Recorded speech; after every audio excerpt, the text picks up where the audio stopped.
If you've been having car trouble the past couple of days, well, the heat may be to blame. AAA is reporting a spike in calls for service. Yeah, what's surprising is many of the cars breaking down are actually fairly new. Our Joe Fisher is on your side tonight with how to keep your car running smoothly, Joe. Yeah, Tom and Anita, AAA Tidewater says they actually received more calls for broken down cars in the summer than in the winter. Experts say this unbearable heat like we've seen this week is sidelining even more cars, but they say drivers can do some minor maintenance right now to save them from having to shell out big bucks.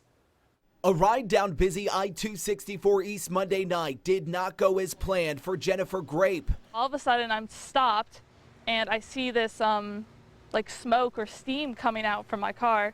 Grape pulled her 2005 Chevy Cavalier to the shoulder. The car now sits idle in the parking lot of a Pep Boys, where she's paying mechanics $500 to replace her busted radiator and thermostat. I have had some AC problems lately, so I really had made no connections. Ask Glenn Robinson and he'll tell you Grape's car likely overheated. A lot of it is stuff that can be prevented, but a lot of it is also just stuff going wrong in the system.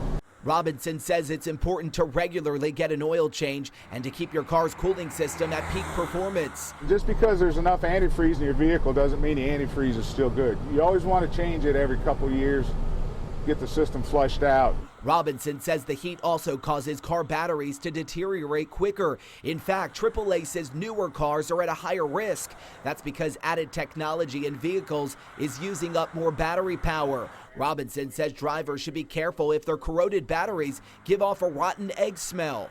If you smell that sulfuric gas smell, don't try to start the car. Call us out there. Don't try to jump start it, because that is a very explosive gas.